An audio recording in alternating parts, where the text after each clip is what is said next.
दोस्तों नमस्कार, मैं आपका भूपेंद्र नारायण सिंह। एक बड़े राष्ट्रीय आपदा की घड़ी में आप सबको मोदी जी के पीछे मजबूती से खड़ा होने के लिए आईएनसी टीवी पर आमंत्रित करता हूं। मसला राष्ट्रगुरु मोदी जी के परम प्रिय मित्र अडानी जी से रिलेटेड है। आप सबको अच्छी तरह से पता है कि मोदी जी अपने मित्र अडानी जी के दिन दूनी रात चौगुनी कमाई के लिए कितना दम लगाए हुए रहते हैं।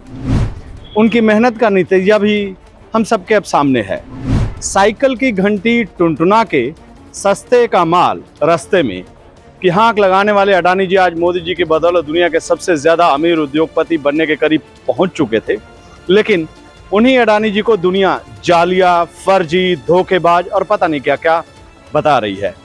ऐसे में हम सबका फर्ज बनता है कि हम सब कुछ भूलकर माननीय मोदी जी और उनके परम मित्र अडानी जी की रक्षा में तन मन धन से जुट जाएं। वैसे आप बस अपने तन मन से अडानी जी का साथ दीजिए, धन का मसला तो कोई और ही संभाल रहा है। पूरा मसला समझने से पहले आपको पूरे लफड़े का अपडेट दे देता हूं। अमेरिका की एक रिसर्च एजेंसी है हिंडनबर्ग। एजेंसी की पूरी दुनिया के बिजनेस जगत में खुद की धाक है। एजेंसी समय समय पर बड़े बड़े बिजनेस ग्रुप का काला चिट्ठा जारी करती रहती है। हिंडनबर्ग की एक रिपोर्ट से फर्जी उद्योगपतियों का बैंड बज जाता है।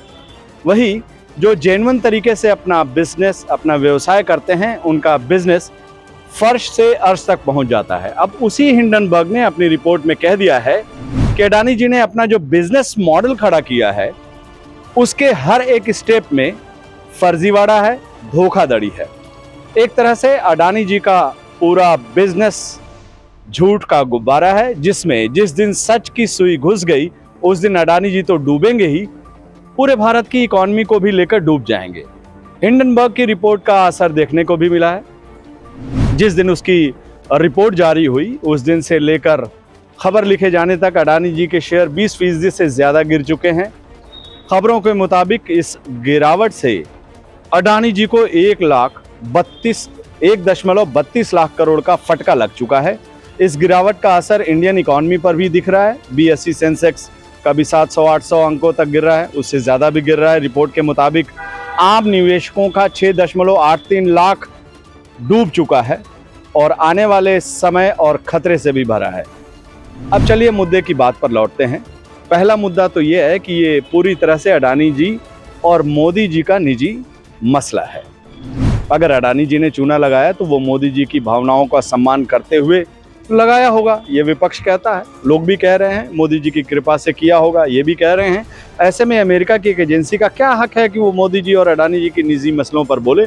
उसे मोदी जी और अडानी जी की प्राइवेसी का ख्याल रखना चाहिए, उनके निजी रिश्तों की निजता का सम्मान भी करना चाहिए। दूसरी बात, पूरी दुनिया जानती है कि अडानी जी पिछले 20-22 साल से मोदी जी के पीछे और उनके कहने पर और उनकी मदद से इन्वेस्ट कर रहे हैं। उनके चुनावी खेती का भी पूरा खर्च उठाते रहे हैं अडानी जी। विपक्ष आरोप लगाता रहा है। ऐसे में अब जब मोदी जी अडानी जी को उनके इन्वेस्ट का रिटर्न वापस कर रहे हैं तो क्या गलत कर रहे हैं? क्या लोग ये उम्मीद कर रहे हैं कि अडानी जी भूखे पेट रहकर भाजपा या उनके लोगों की सेवा करते रहेंगे? अगर कोई ऐसी उम्मीद पालता है तो निश्चित रूप से वो गलती कर रहा है।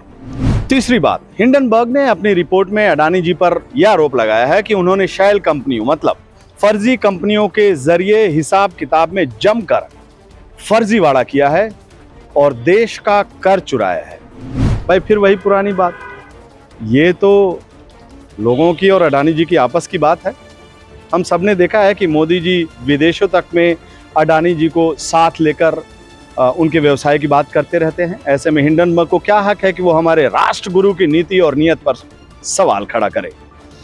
अडानी जी पर एक और आरोप है कि उन्होंने जो बिजनेस मॉडल खड़ा किया है उसके हर लेवल पर अपने रिश्तेदारों को भर कर रखा है और ये सब मिलकर दाएं का माल बाएं और बाएं का माल सीधे ऊपर ले जाते हैं। आसान शब्दों में सब फर्जीवाड़े के खेल में लोगों की आंखों में धूल नहीं, मुट्ठी और बालू भर के झोंक रहे हैं। समझ में नहीं आ रहा है कि इस तरह के आरोपों पर क्या कहा जाए। अगर वो इस तरह का खेल नहीं करते तो क्या आज इस लेवल पर पहुंच पाते? अडानी जी पर हिंडनबर्ग ने जो आरोपों की बरसात की है उसका निचोड़ यही है कि अडानी जी खुद तो शायद नहीं डूबे, लेकिन देश को जरूर डुबो देंगे। ये मसला थोड़ा नाजुक लग रहा है दोस्तों। अपने मोदी जी तो फ़कीर आदमी हैं, आप उनके भाषण सुने, वो कहते हैं मैं तो फ़कीर हूँ। पहले ही वो कह चुके हैं, आखिर में वो डोरा डंडी और झोला उठाकर चल देंगे। शायद अडानी जी के पीछे पीछे ये लोग कह रहे हैं, लेकिन बाकी देश का क्या होगा, जवाब ज़रूर दीजिएगा। नमस्कार दोस्तों।